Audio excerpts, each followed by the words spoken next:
fresh off of the whole American Revolution, which was basically a giant fuck you to the monarchy. So they did everything in their power to avoid a strong central government. So to do that, they decentralized the power and kind of diffused it through lots of different types of people and jobs, and it's really hard to keep track of. All that being said, who makes this shit up? Okay. Who's in it?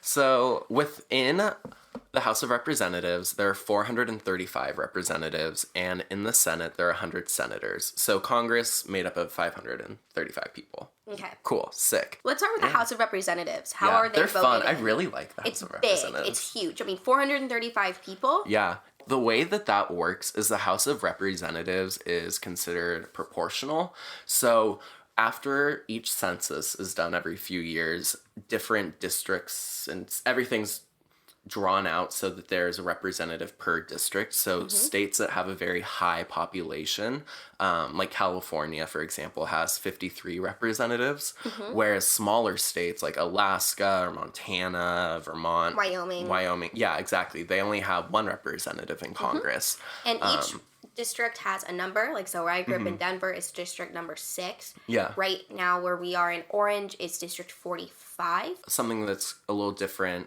specifically to the House of Representatives is that they only serve 2-year terms. And this is in contrast to the Senate, and senators serve 6-year terms. Yes.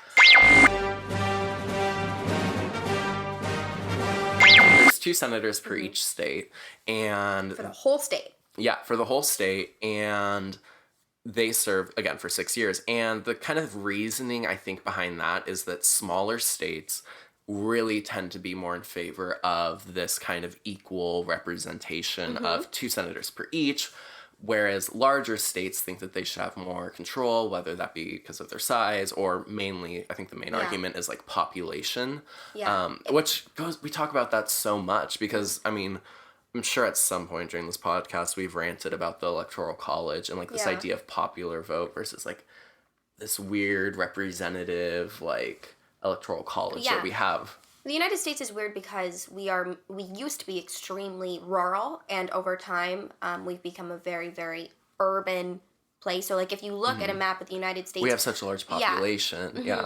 Most districts, if you zoom out, if things are red and blue, most things look red. So it just looks weird because Wyoming is physically a lot larger than, I don't know, a different state than New York, than New York, but they only have one representative in the House of Representatives because that's how their population aligned. But in New York, I don't know how many senators they have, but it's going to be a lot more. For example, you said, how many does California have? California has 53. 53. However, both New York and Wyoming have the same number of senators. So there's only 100 senators. Yeah. And then I think, so it's this interesting balance of we couldn't decide which one's better. So we did both. The Founding Fathers had a lot of drama going on when they wrote this because at the time, the country was basically just New England and then the eastern coast of the South. And so it became the reason that, the Founding Fathers fought so long about whether or not, the representatives should be voted in based on population or just based on the fact that it's a state is because there was a big power struggle going on between the South and the North, and it was whether or not small states should have as much power as big states.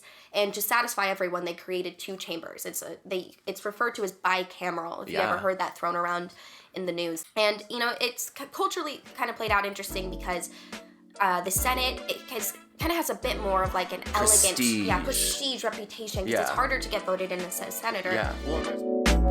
DC on the track, boy.